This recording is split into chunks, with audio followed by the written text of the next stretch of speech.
And we're live. Grant, Welcome. it's your show. So, yeah, Boris, first of all, I'm Grant Griffiths, and thank you, Boris, and the Global Risk community for hosting this webinar today. We're doing something a little bit interesting. We're talking about cracking the culture code, and specifically about using behavioural science to crack the culture code, and talking about it from the perspective of risk management and compliance and how it can really make a difference. We're very honoured today to have, I think, a really great panel. First of all, we're going to have Hani Nabil presenting. Just a little bit of background on Hani. He's the architect and founder of the award-winning and groundbreaking CultureScope behavioural analytics platform, which takes a scientific approach to measuring and embedding the desired organisational culture. And it does it by using predictive analytics. So I think you're going to really enjoy Hani's presentation. But a little bit more about Hani, a couple of things that you won't know about him probably. He's a thought leader and pioneer in this field. And he's also a licensed commercial airline pilot. He's a physicist and a behavioural scientist with a degree in advanced research methods. So he works with some of the world's most recognised organisations to really help them understand culture and behaviour in the organisation and how it makes a real difference and brings a competitive advantage. And what Hani's been doing with his team, he's actually been working in a number of organisations where they've been able to really rise to the challenge of risk and compliance. And he's going to touch on some examples for you a little bit later on in his presentation. And I think probably one of his proudest moments, by the way, in case he doesn't mention it, in 2017, CultureScope actually won the Wharton People's Award for Analytics. And it was the first time ever that an organisation outside of the US had been awarded the very prestigious Wharton Business School Award for People Analytics. Hani also lectures when he's not busy with CultureScope, and I'm sure he'll touch on that, especially the work he does with UK Finance Academy and his authorship of many publications. Now, another guest we have today is Dave Milner, and Dave is the founder of the HR Curator. He's also a key influencer on Twitter. He has about 28,000 followers. Now, I did use Twitter once a couple of years ago. I think I had about 2 followers, and I very quickly gave up. So, Dave, I don't know what it is, but you're doing something right there. Dave is an associate with the Corporate Research Forum, GPS Asia, the Whole Business School, and the Centre for Effective Organisations at the University of Southern California. He's also an advisor to iPsychTech, Hani's company. Dave's a regular presenter at global HR conferences, and he really promotes the role of technology, people, analytics, and the need for HR to be more commercially aware and value added to the business. Dave spent a number of years working in risk management as well, so he comes from a great risk pedigree. Also, he's written a book. His first book was an introduction to people analytics, and it discussed the changing role of HR and the increasing demand for data insights, and that was published last year.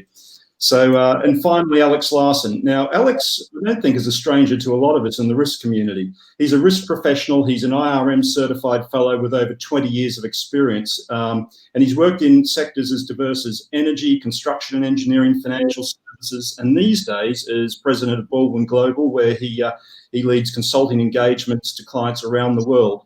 Prior to that, he held a number of senior risk management roles, and he's worked in some very interesting places: Russia, Iraq, Malaysia, Qatar, United Arab Emirates, Saudi Arabia, with some really big names, Saudi Aramco, Lukoil, and a number of others.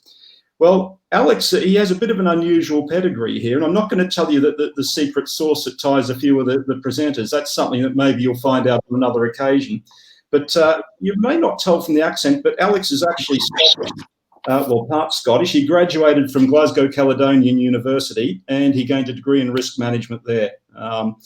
So one of Alex's big things, though, is talking about risk culture and how it makes a difference to organisations when it comes to managing risk.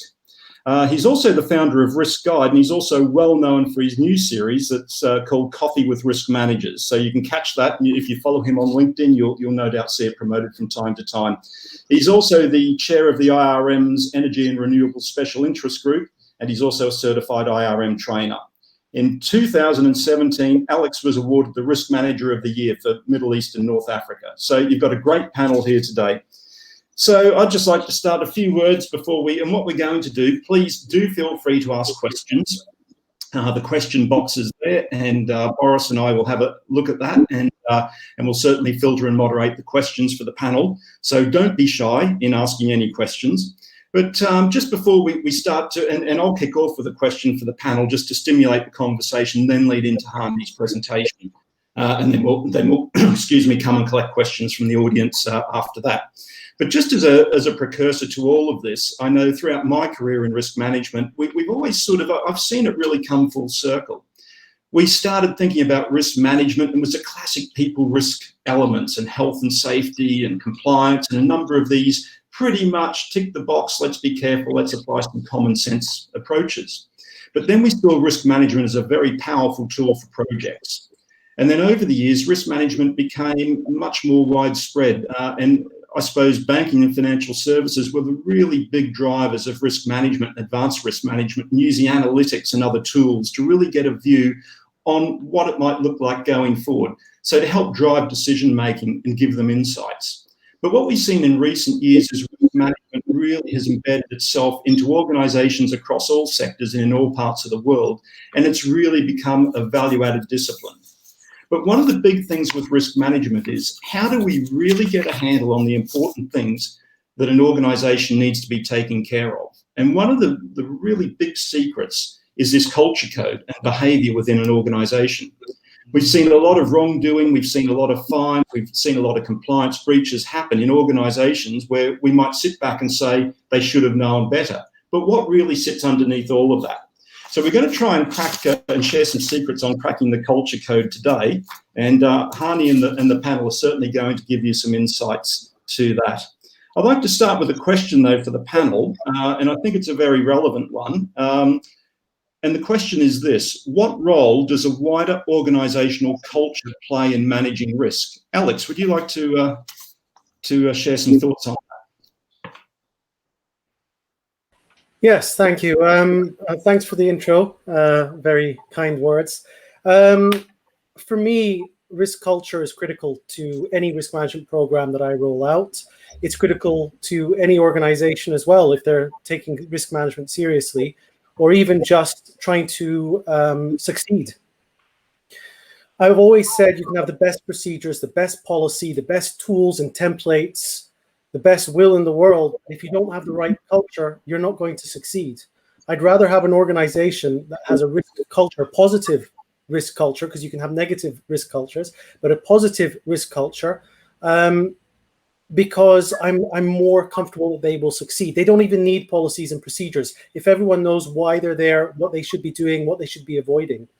I use the example of if you're working in certain regions, or if you have a workforce full of different cultures, you might find that you have rule followers versus others who are maybe more relaxed about rules. Neither one is the correct way to do things. It's just different. But if you don't understand who your staff are, then you are at risk. So it's important to understand your culture. It's important to build a positive culture where people understand why they're doing things, which brings communication in as well. We have to communicate, and it's a two-way process, but also understanding the communication challenges within your own staff. Again, I've worked in organizations where we had staff from over 80 countries. Now, a lot of cultures there are very different. Some people are a bit more sensitive to things than others, whilst others are a bit more brash when they speak and don't really care about others' feelings. So it's how do we manage all of that and understand this? And equally, we have to remember some organizations have the best intentions. We are an innovative company. We have these values and we are driving innovation. But if we don't have the right staff that have the same values, first of all, but also don't have the right behaviors to achieve that innovation, then again, we're at a loss. So it's really important to understand what are our values, what are our staff's values, and not even our staff, but who we work with, our partners, joint ventures, contractors, subcontractors, suppliers, because it all builds into this risk universe and it gives us context to either managing risks, making sure we identify the right risks, and having a successful risk management program. But even outside of the risk sphere, just having an organization that's going to succeed and meet their objectives. Dave, your thoughts, please. Yeah, I mean, culture for me is about the way you do things around here, okay? And doing is about behaving, Okay, and as Alex has said, you know, different cultures, different inherent nationalities can have a different attitude to the way in which they perceive things to be right, or maybe not so right through the eyes of others. But I think the risk culture, I think, is vital, not just for compliance or for driving performance, but I think it's also about understanding what the appetite for risk is, and also what the attitude to risk is. I think everybody always says risk culture is about taking risks safely. Now that's an ideal scenario, isn't it? But I think the critical thing is that there are so many things that impact upon a risk culture now. You know, I'm coming out from a very strong HR background, even though, you know, I was in risk a long time ago. But, you know, the risk of people leaving, the risk of people not doing the right things is becoming more and more apparent.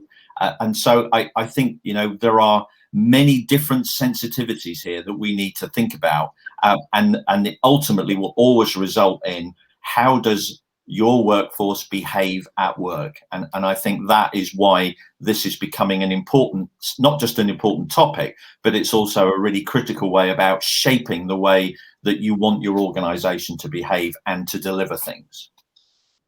Great insight. Hannah, your thoughts? Perfect, thank you. And of course, I'm absolutely in agreement with the panelists. I'm going to go just a little bit further and share in a moment just a couple of quick slides on you know, how can we encapsulate all of what has been said from concept to reality. But let me just bring another interesting point, which is important. There are two types to focus on here, and I think it's been mentioned. There is the country culture, the ethnography-based culture, which actually does drive a precedent for behavior. But there is organizational culture, the workplace culture, so-called. So the two work in tandem. And one thing that we've all learned, I'm sure, when we looked at risk in several times, that actually sometimes you're working against the actual grain of a country by culture, by behavior. And you've got to be very careful as to how you can do that and how that manifests itself. This is a side point, just because already been mentioned, and people misunderstand both. You know, the reality is that culture will always take precedent. Will have the highest order. So let me just share a couple of quick screens on taking, just because it's all been well said about basically the role of culture. But let's just bring it a little bit into perspective. Okay, here we go. What is it doing? All right. So, share screen. Okay, perfect. Hopefully you can all see my screen by now. So the first step into cracking the code, before we go into any examples later on, we talked about the role of an organization, and let's just articulate that a little bit further. I hear Dave talk about what we do, we talk about behavior, Alex already talked about behavior. All of those are absolutely on point.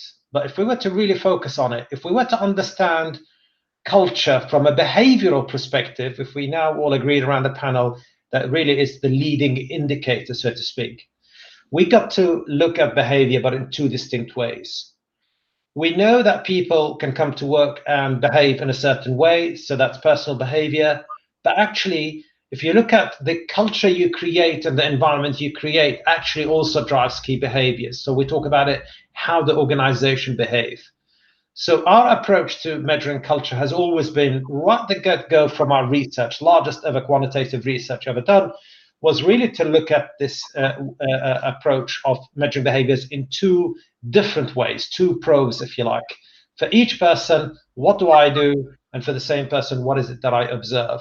Now, when we talk about what they observe, we're slowly going to start building a picture, if you may, different parts of their organization that really shows are the policies, procedures, furniture, even, you name it, organizational design, driving the right behavior. Because sadly, whenever we design organizations, whether be it in org design, org structures, and so on, we actually very rarely think about behavior. So this is an excellent opportunity for us when we look at it, is to understand what do we mean by culture, by behavior. We mean two things: the place, how does it drive behaviors, and the people, and how do they live within that environment. Now, on their own, that's great, but behavior on its own becomes behavior data, and people will go, so what? Is this interesting? We don't know. So we gotta bring a lot more context, and culture, I hope again we'll kind of will agree, is absolutely unique to each organization. So you can't just assume what happens next door and other companies will be right for you. So you gotta do your own focus and measurement. So having measured your own behaviors, then you've got to connect those behaviors to many other things. And this is something that I know I've been on a journey even with Dave Milner, as we emphasize and drive and talk to HR communities about thinking how they bring people analytics to help crack that culture code. So imagine what you really want to create is a platform, is a place where you can connect all of your metrics. Let's say now we are talking about behavior measurement. Great. So we got those two buckets of data. How do I behave versus what I observe? Brilliant. On its own, we know it ain't going to tell us much. Now, we got to bring in any outcome data we get our hands on, right? The lagging indicators, so-called. That could come in many different forms. It could be any sort of metric, any business outcome, any KPI. It could be where people leaving, incidents, accidents, how often near misses. A lot of clients I work with, particularly, even record near misses. If you've got a KPI for it, bring it. The whole point is now connecting that to behaviors to understand from a leading indicator, and this is what I'll be showing later, how it impacts those outcomes. Now you can also start bringing in, to just get our audience to think a little bit further, things like, sentiment, engagement data, sentiment, opinions of how people feel about the place.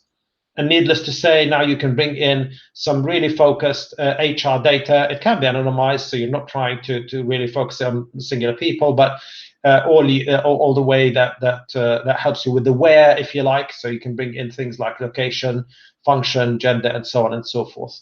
So the whole point of connecting all of this up allows you to do the following from a risk perspective. You can manage risk and drive performance because you know what behaviors, what we do, and how it drives all of those outcomes and sentiment and so on. B, now you can focus on the enablers, right? People often talk about the prohibitive risk. Well, what about the enablers? We can enable positive risk management here. Likewise, we can take a stakeholder perspective. So everybody understands now, right, not just the outcome. It's like saying, well, encourage people to speak up. Can you stop accidents? And people go, well, what do I do? And when stakeholders know what behaviors they need to nudge, drive, focus on, now it becomes an easier discussion. And that's why we call it's the actionable insight. So now you've got culture in its entirety in quant form in just one diagram. A long-winded answer, but hopefully a detailed one. Yeah, thank you, Hani. Well, that answered one of the questions in people's minds, I'm sure, about can you actually measure behaviour and culture, and how do you start to create the right cultures in an organisation? So can you align the cultural mismatches in an organisation? Is it possible? Dave? You're on mute, Dave, I think. You're still on mute. I was on mute just to try and make sure there was no. You want to try and see if we can lip read, eh? Yeah, absolutely. That was a risk that didn't. No, we can't hear you for some reason. Yeah, we can't hear you, Dave. It's going on mute automatically. Try that. Okay. We can hear you now. Risk of technology being very prevalent here. Okay. So you absolutely can try and deal with mismatches and cultural mismatches, and I think it comes back to the key point that Hani has reiterated. It's about measurement. Okay, there is no point understanding and saying, oh well, I think something's wrong or I don't think it's going to work. You've got to understand what is actually happening by obtaining some data and truly understanding. So I've had the pleasure of working in the Middle East for many years, and I worked with a company that had 5,000 employees, and it had 80 different nationalities there. And so when the CEO said, I want to try and bring together the culture because we're growing very rapidly, I need to make sure that we're all singing on the same song sheet. he then said, right, well, I'm just going to tell you what the values are. But actually, fortunately, the management team actually said, no, what we need to do is to understand from the bottom to the top, what are the sorts of perceptions that exist about the way we do things around here, and what are the sorts of behaviours that would be appropriate given such a diverse range of nationalities. They spent a lot of time interviewing, having focus groups, whatever, that they collected evidence and they created something which they shared with the workforce, and then they shaped their talent management practices around it to make sure that there wasn't any inherent bias. So the underlying matter here is that they created a template that was based upon feedback from the workforce. They then subsequently measured it every year through various surveys to make sure that they were getting it right. And so that was how that company managed and facilitated that risk. So I think the point I'm trying to get across is that mismatches will occur, but you've got to try and establish the standard that you're aspiring to, ensure that everybody knows what that standard is, and then embed it and align it in terms of the way that you're operating with the workforce, and that you continue to measure it to make sure that you're getting it right. Because, culture is in the eyes of the beholder. My perception is my reality. So if I see something that isn't quite right, that's how I perceive the organization. So that's my sort of hopefully simple response to that sort of challenge. That's a great response, Dave, and very good insights. Alex, do you have anything you'd like to share on that topic? I mean, one of the first things I always start with is, well, what's our culture now? Why start trying to build a culture when we don't understand what it is now? So first of all, what are we? What's our culture at the moment? What's our workforce culture and what's our organizational culture? Then we want to look at, well, what do we want to strive to become or be? For example, you might have an organization that has two divisions and they never interact, really. One's an accounting firm and one's an IT development firm. Do you really want to merge those two cultures? Maybe not. Maybe you want them separated. You want the innovative type, the salesy type, and you want the more safe, risk sort of averse accountants dealing with that. But what about if you're an automotive company and you've just bought a technology company, you're looking at digital transformation, you want to develop your technology in your cars. You really want to try to merge these two cultures together now, because probably the software company you've just bought knows nothing about cars and the culture, and vice versa. And if you don't merge these two, get them talking, get them working effectively together, you'll probably find that your digital transformation initiative will fail miserably. So you have to understand where you are, where you want to get to, and then develop it from there. But you also, it's all linked to, as Hani showed, a whole range of things, your values and all of that.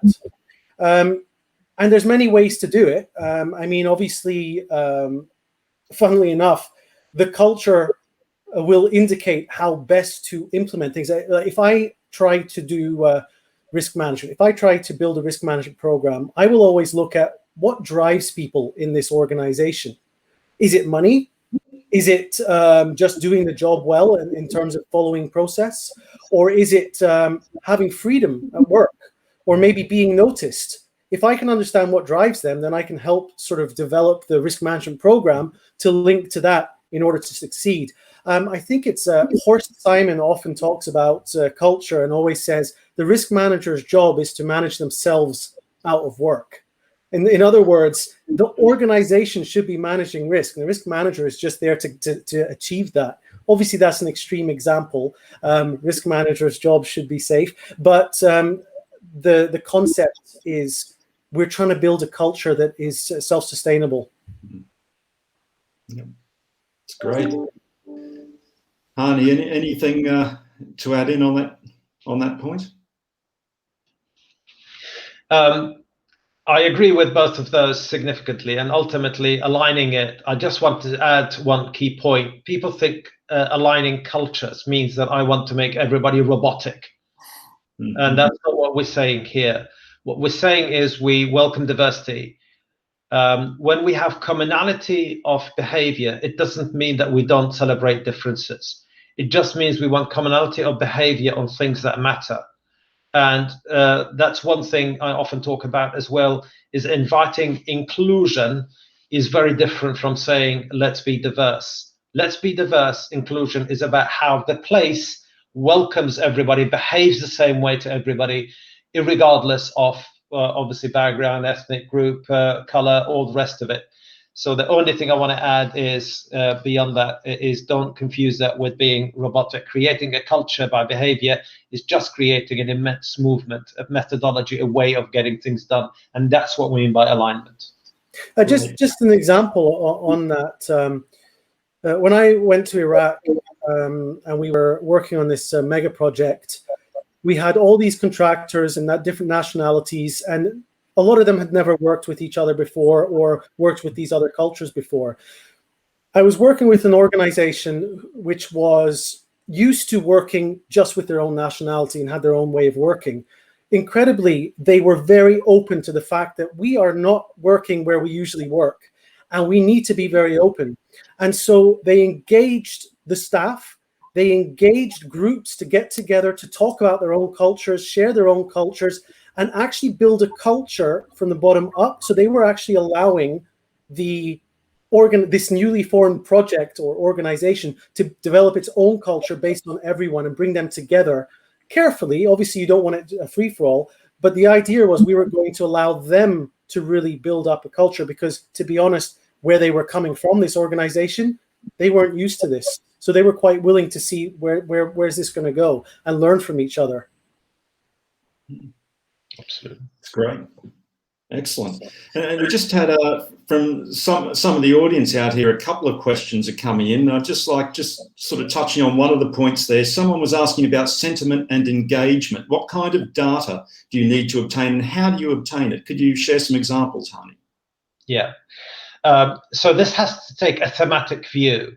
If you're interested about inclusion as an outcome, so what sentiment? Behaviors do drive sentiment. We know that for sure.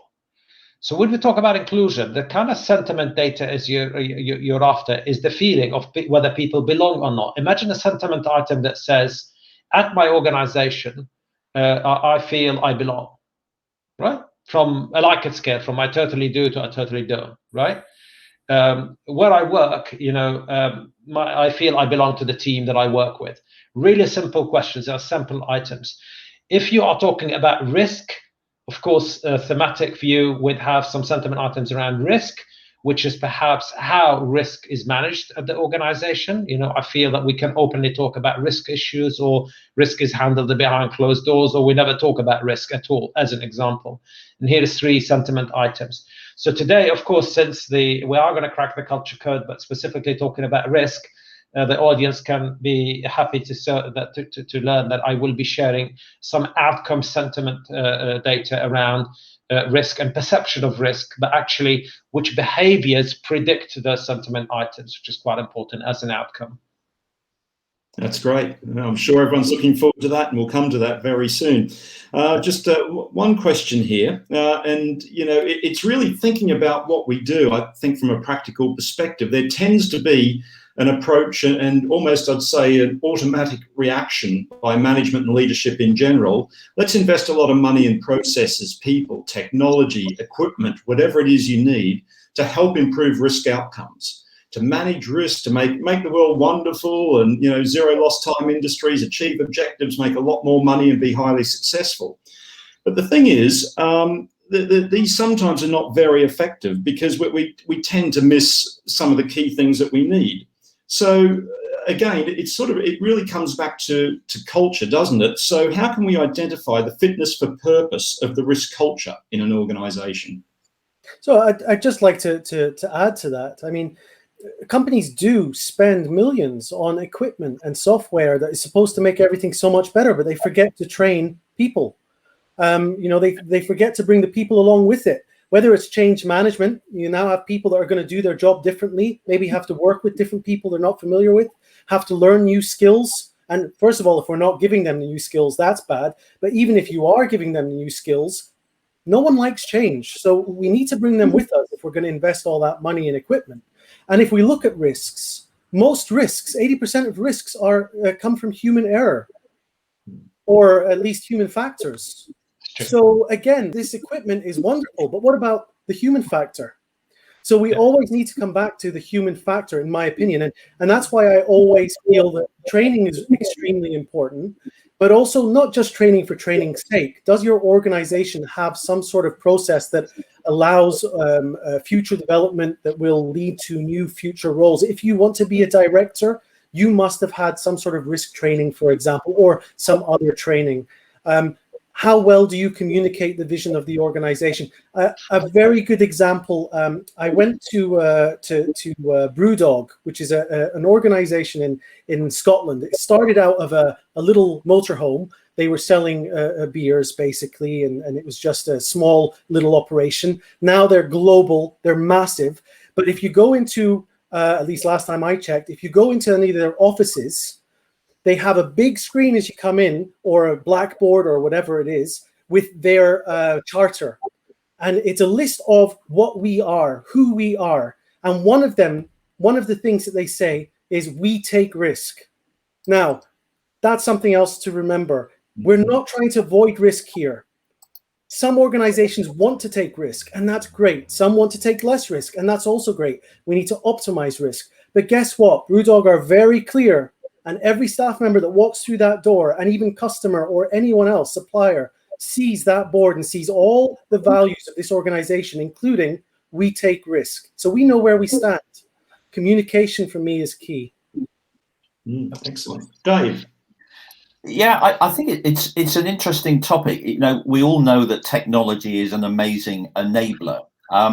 But, you know, let's just look back to last year when everybody was suddenly faced with the horrific pandemic, and we had to change the way in which we operated. You know, people were either working remotely, working from home, or having to work differently within the office. And I, you know, if you look from where we were at the beginning of 2020 to where we are now, everybody is zoomed out, everybody is teamed out. And whilst everybody is using the digital technology very effectively and it's doing well, a lot of organizations are running the risk of this well-being challenge that everybody is facing, of burnout, of people feeling that they just are not being listened to, being valued, being recognized. So to back up what Alex is saying, I think the technology is a brilliant enabler, and automation and the fantastic, you know, machine learning, AI applications will continue without a doubt, particularly in financial services. But we have got to remember that, you know, I call them power skills. In other words, the things that machines can't learn easily, those are the things that us as humans have to focus on. And I really think that we've got to think very carefully within this whole risk environment about the human touch, because without that, I think we could become very autonomous, and we could end up, just as Hanny was mentioning earlier, just creating a series of clones, which is not going to be the service differentiator that financial services in particular is looking for. So I think it's an amazing opportunity, but I think we've got to think very carefully about the risk of our people, the way we treat them, the way we manage them. And I'm afraid, you know, that's managers and leaders having to stand up and be role models. And I know we've talked about this for years, but I'm still not seeing it very actively within a lot of organizations. The time has now come, I'm afraid. And I think governments need to think a lot as well about education going forward. What's our workforce of the future going to look like? Because we could be left behind if we don't.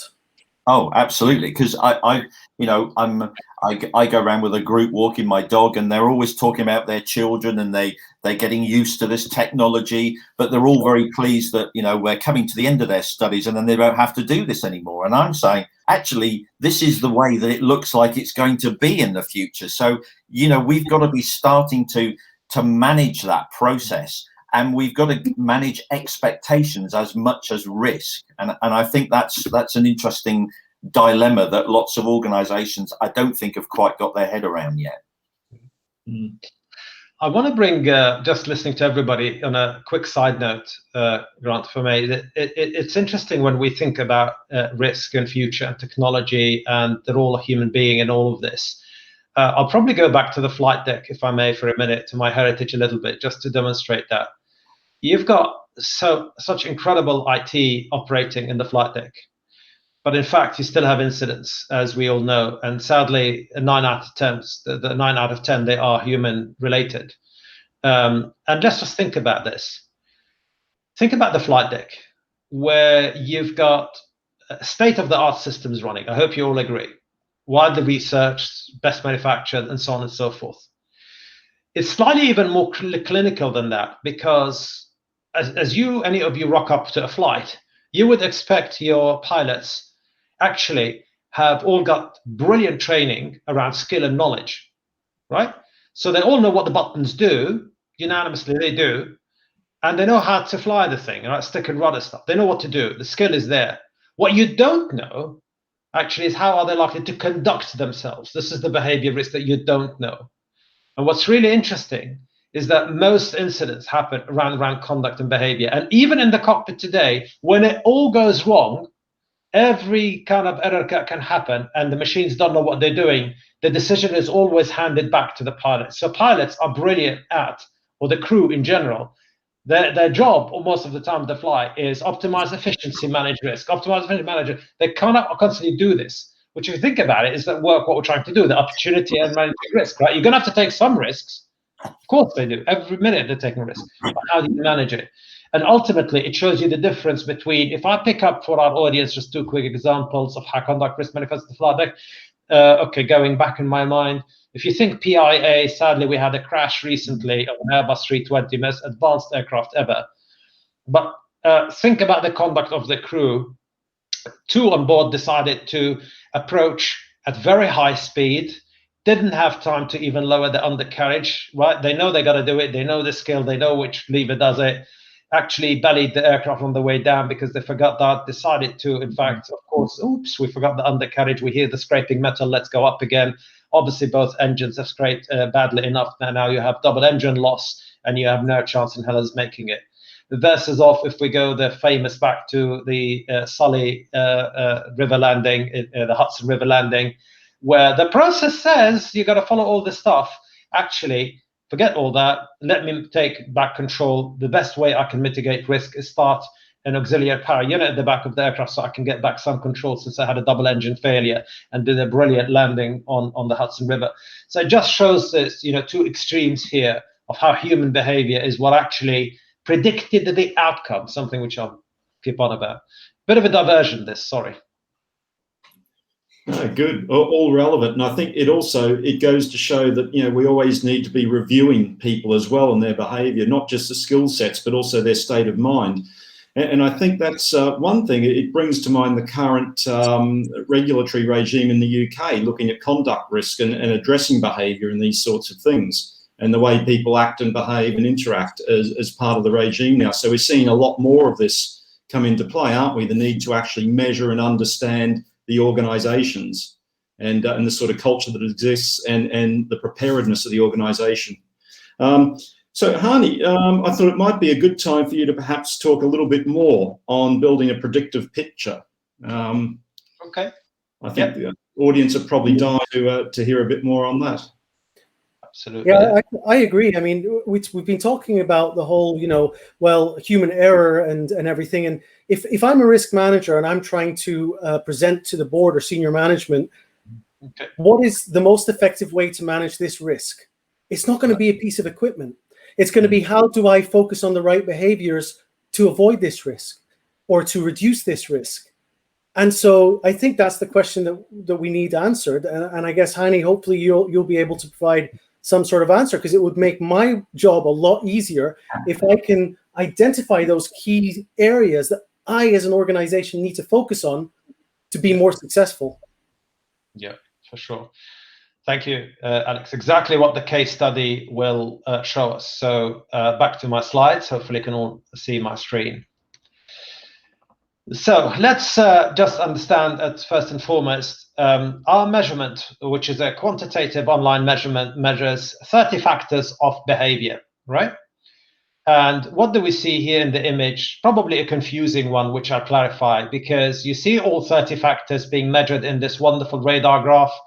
love them or hate them, they show you an interesting picture. You've got two outlines here for people, how do they behave versus what they observe. And the first question the audience and you might be asking is, why 30 behaviors? Why should we care for those 30? Well, our study, actually, 7 years, over 51,000 participants, largest study ever done, we measured 229 behaviors, every behavior that we can quantitatively measure. But we've noticed, actually, through our iterative approach that not all behaviors mattered. In fact, they don't even vary from one organization to another, to another, to another. So you're kind of measuring nothing but hot air. But also, we did a very detailed outcome-related study, and we found that those 30 factors of behavior are the critical ones when you are talking about organizational culture. Now, of course, not all of them are relevant to risk. That's why I talk about which ones they are. And this doesn't tell you much. A pure picture like this shows, well, here's the base measurement of how people behave. Culture Scope measures here in the data how often I behave in a certain way. But really, it doesn't tell us much here. It's just behavioral data, right? Should we get excited about this? So now we're going to crack that culture code with a risk mindset. So we're going to bring the risk mindset into it, right? Which is quite important. So how do we do that? And in fact, having done that, can we create a path to risk management, i.e. a roadmap to risk management, right? Not only a predictor, but could you show me a roadmap so that we can, as a company, adopt our own risk framework? So this is only one organization. So be careful, you got to do your own work in that measurement, but nevertheless, it's important. So let me give you the first sentiment items. I'm going to give you a few here, then connect all the dots together.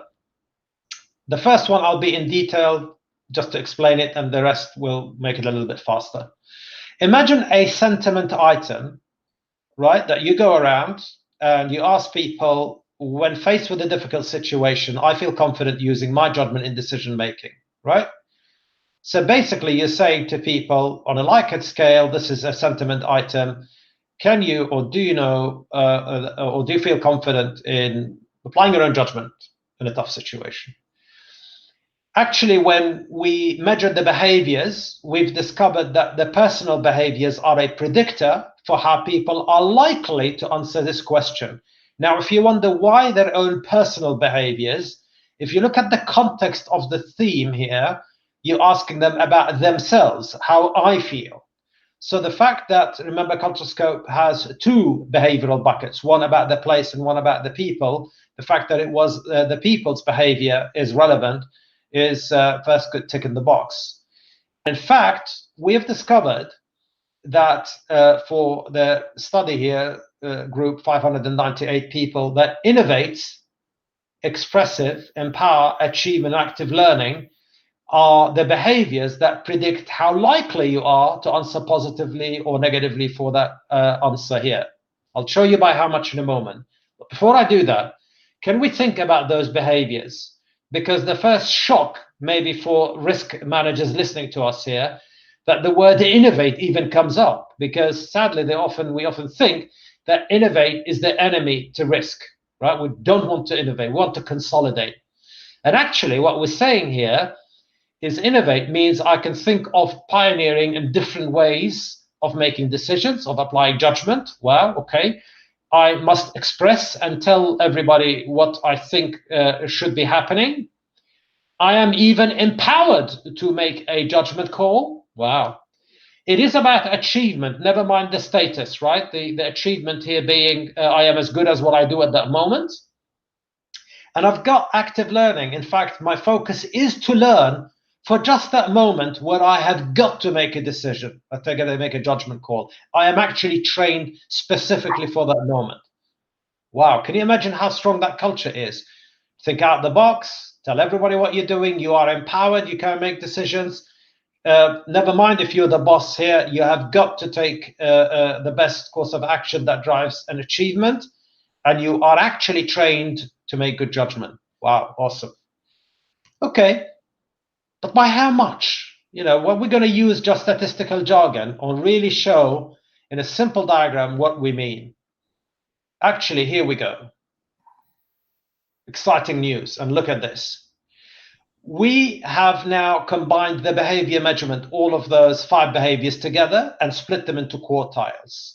So behavior present is where all of those behaviors are present, or what I say the behaviors are absent is when all 5, what we call this, the cluster of behaviors or the nested behaviors are absent.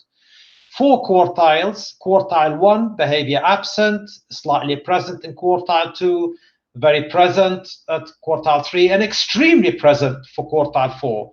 So those behaviors are extremely present in the 4th quartile. And guess what?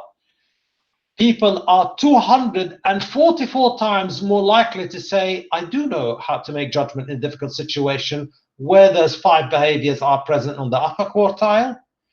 Even if they are on the upper 3rd quartile of behavior presence, they are 155 times more likely to say, yes, I am confident in applying judgment. However, look at where those behaviors are barely present in the 1st quartile. I'm only 1 time likely to know how to deal with situation. So the first question is, why should we invest in that thematic view here in training people to make decisions? Well, if you actually nudge and work on these behaviors, that's what you're going to invest in.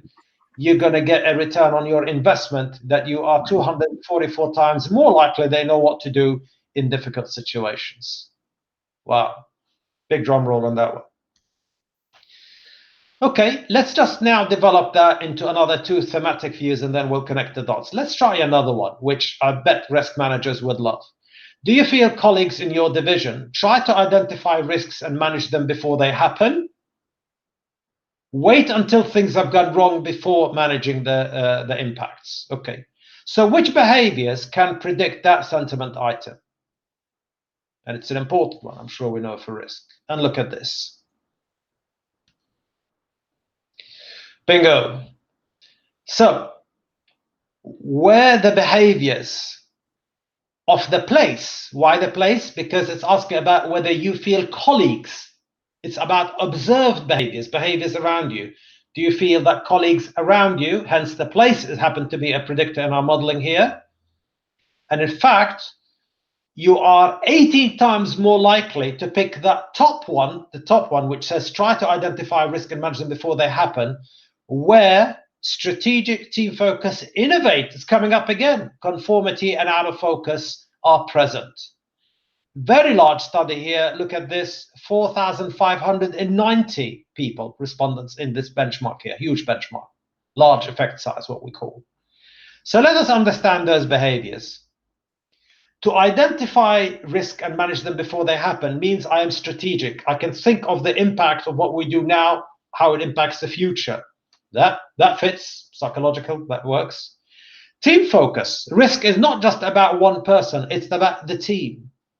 Innovate. We have got to find pioneering way of managing risk going forward.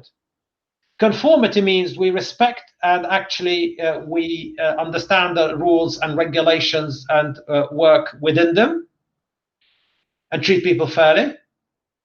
And out of focus, that's interesting. Out of focus means we understand what we do and how it affects the outer world. Interesting. Key behaviors here, but look at this. Where they're present, you're 18 times more likely to actually be saying we know how to identify risk and manage them. However, if those five behaviors are absent, you are already working actually 1.5 times against that outcome. Okay, let's look at another one. Do you feel colleagues in your division have an open and balanced conversation about risk, focus only on the positives and avoid discussion areas in need of improvement, brush under the carpet stuff, or avoid discussing risk? How can we predict that? Again, we connect it to behavior data. And here's another shock for you. Look at this model. Again, 4,500 people, a lot here. 5 behaviors. They happen to be the same. Look at this. So now 5 behaviors are predicting many outcomes. Again, team focus, we talked about strategic, out of focus, innovate, conformity. And I am 130 times more likely to respond positively to say, actually, I do feel that colleagues, the place in our division, have an open and balanced conversation about risk. I'm 130 times more likely to agree with that statement where those 5 behaviors are present. So those 5 behaviors are coming up with every single question. Incredible, multiple outcomes predicted by those. Just imagine if I just invest on those 5 behaviors, how many outcomes I'll resolve. Again, look at where those behaviors are primarily present. I'm only twice likely to actually have a or pick that I feel colleagues in their division have a balanced discussion about risk. Again, you're asking about the place. Do you feel colleagues around you?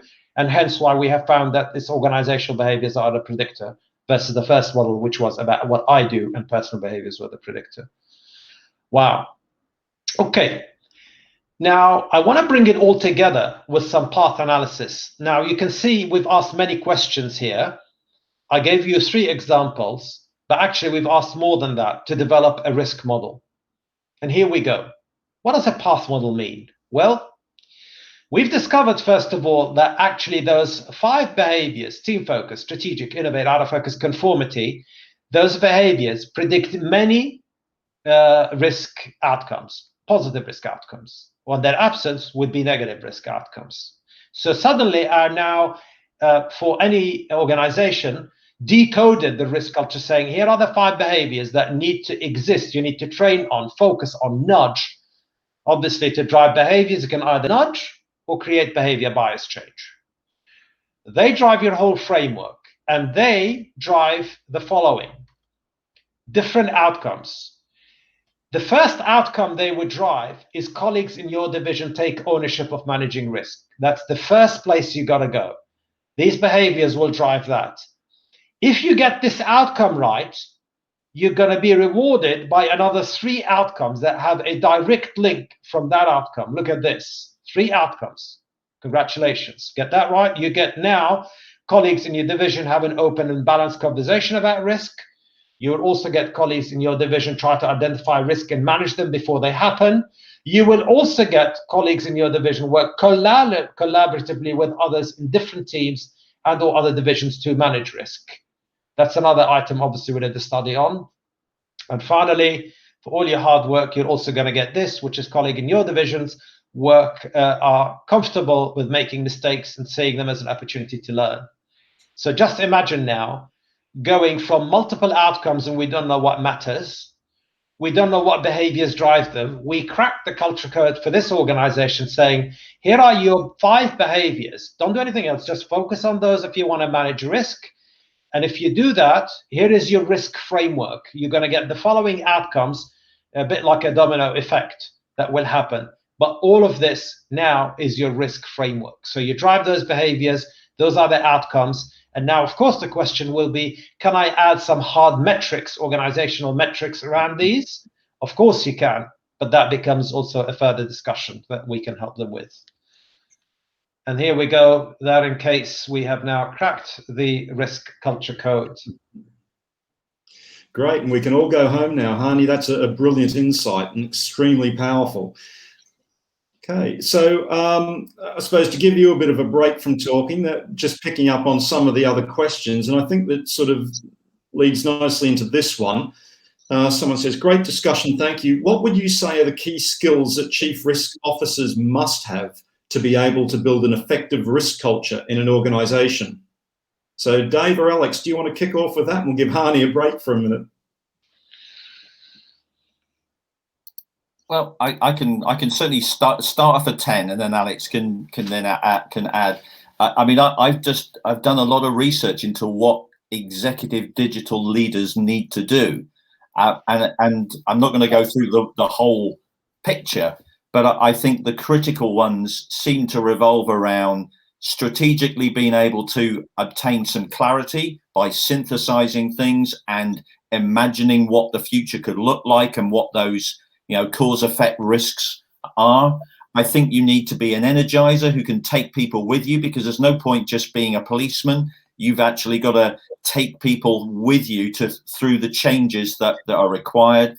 And then obviously you need to be very results focused in terms of both change and what I call the performance hunter. In other words, hunting for that extra bit of performance that's required. And so that's not a generic executive, but I think from a risk angle, those would be some of the key elements that I would highlight from the research that I've done in the digital world. Excellent. I really like the mention of policeman.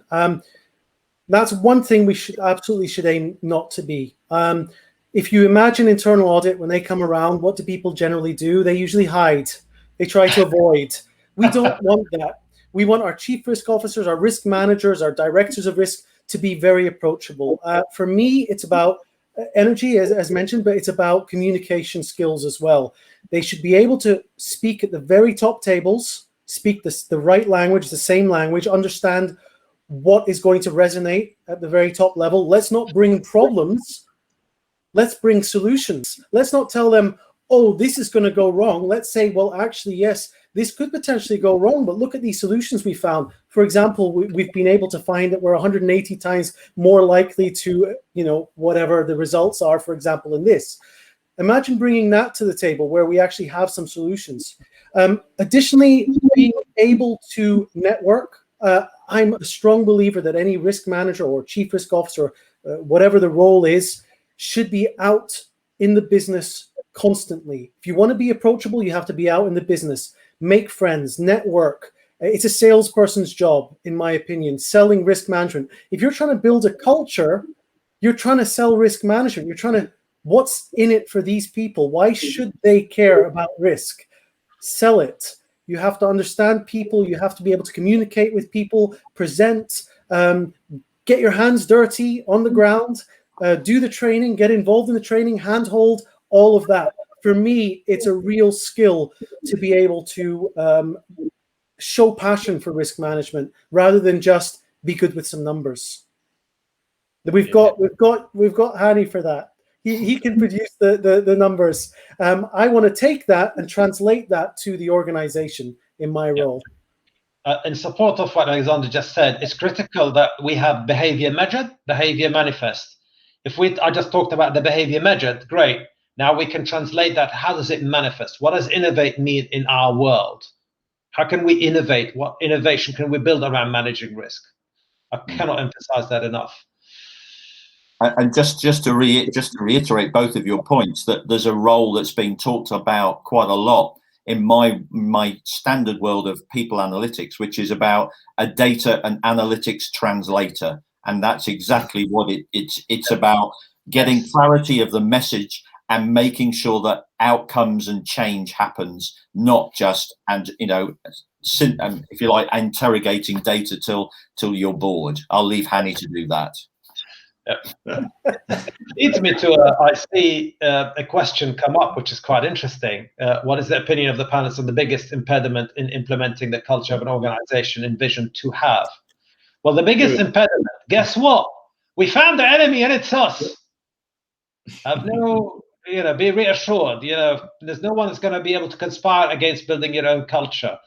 What's important here is, and I'm obviously often the evangelist on this, is we often have a financial plan, we have a systems plan, we may have a talent plan. We regularly fail to have a culture plan. All what I would say to the gentleman asked here, or the person asked here, is culture by design. Don't be scared to design your own culture. Why not? What behaviors we want to see here? What behaviors we want to see here because they manage risk well, but they take opportunity of driving our brand value, our efficiency, our performance, and so on and so forth. And really, the enemy could just only be within. And sorry, I couldn't help by answering that question as an additional.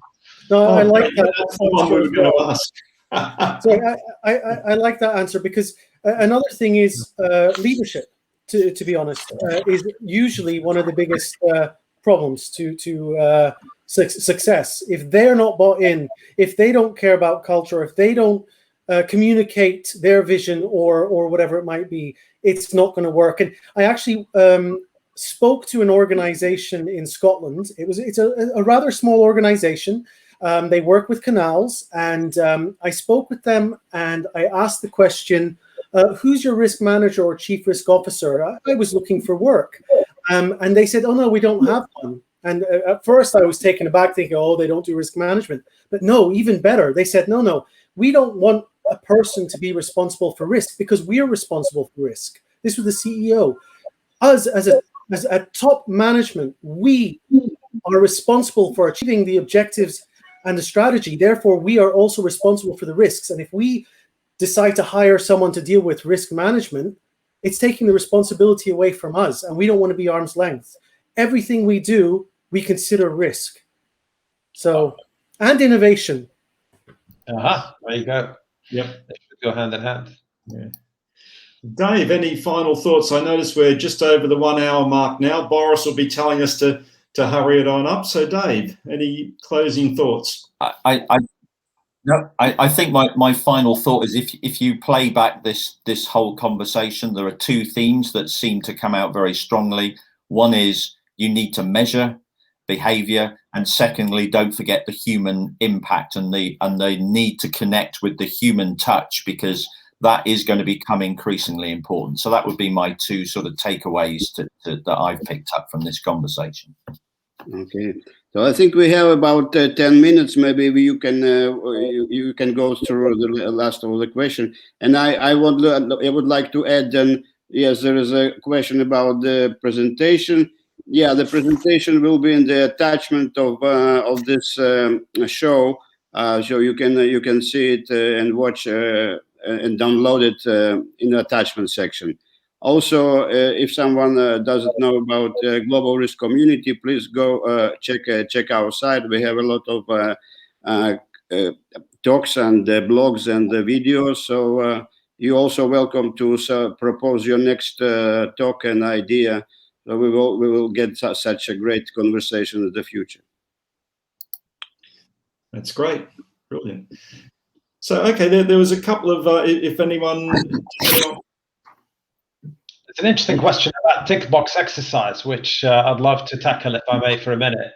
Yeah. Well, if you have a culture and a behavior that has a tick box behavior, we just for the sake of it get it done, that can be easily discovered in culture. And hence, if risk management is a checkbox exercise, then the behavior will show that. And that's why I always take a behavior approach first to understanding how risk culture mindset is embedded. A minute I talk risk culture mindset, people start talking about the systems and the procedures and the policies, and I go, that's not an SOP matter. It's about behavior first, and you've got to stop that tick box exercise by focusing on behavior. So I just see a question which is quite interesting.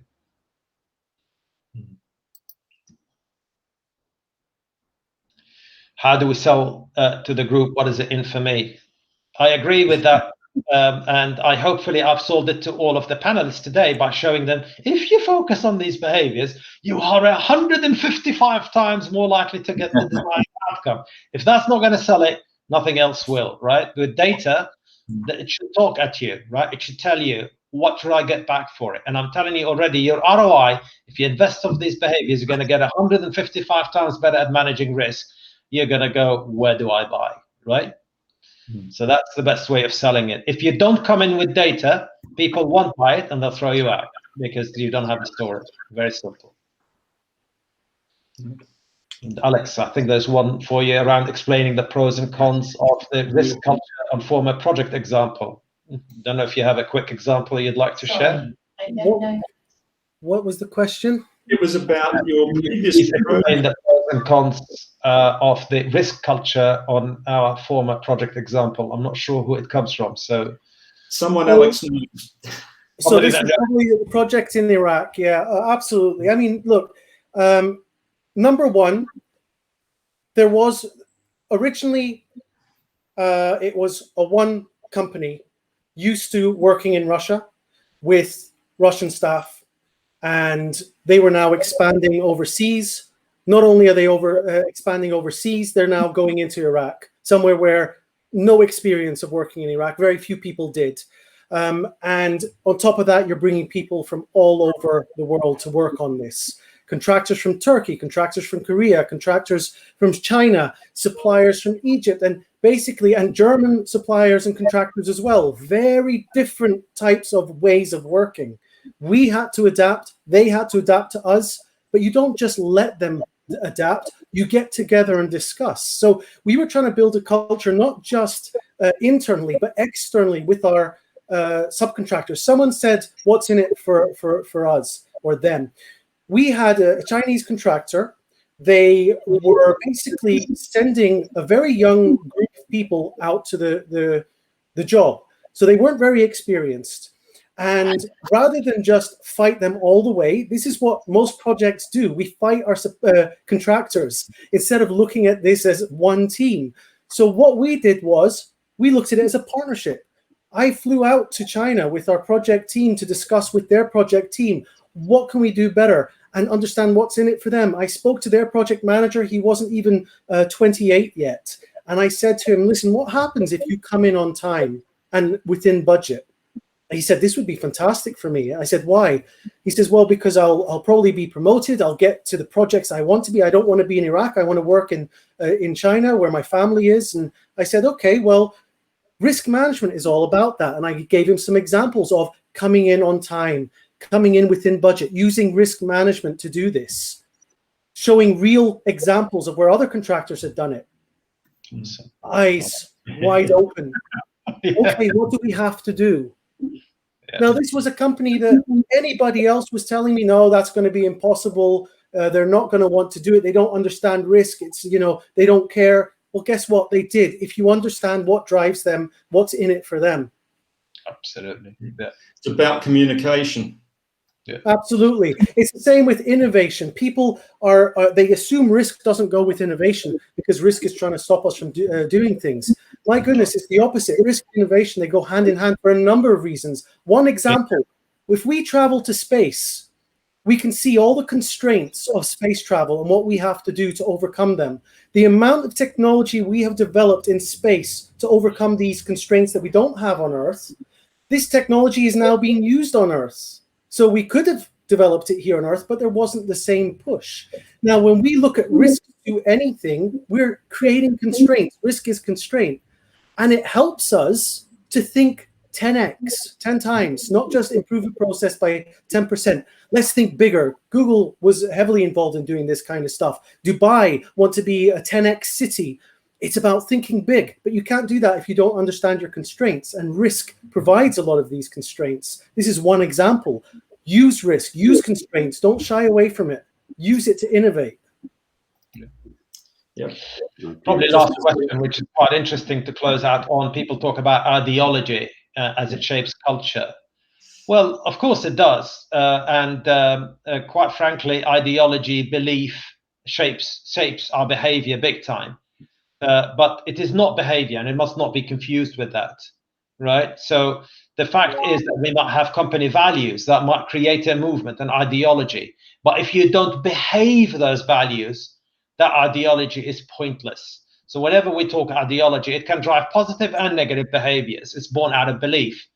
But when I say talk about measurement, I don't talk about measuring the ideology because that's not going to help us. It's behavior that predict the outcome. So measure behavior. So whenever I talk about measurement, I'm talking about, definitely you can peg those behaviors against your ideology, but trying to measure ideology will not get you anywhere, particularly when you think about risk or driving culture of performance and efficiencies and so on. And just to add to that, Hani, just finally, the days of command control organisations is long gone. It's dead. And we've got to focus on, performance, development, empowerment as the way that underpins what we want our employees to do. Brilliant. So that's a nice wrap in. Thank you very much. Thank you very much. Very nice and very engaging conversation. Now I hope we will continue, and for the audience who want to continue, please sign up to our site at globalriskcommunity.com, and we will see what we will do in the future, because we will have now a kind of movement. Hani want to start with this cultural thing. And it's simple. Let's make culture the hero. Yeah, not the villain. Yeah. Not the okay. So if there is nothing else left, I just click on end the conversation. Thank you, everyone. Hope you've enjoyed it. Thanks for listening, everyone. Thank you. Bye-bye.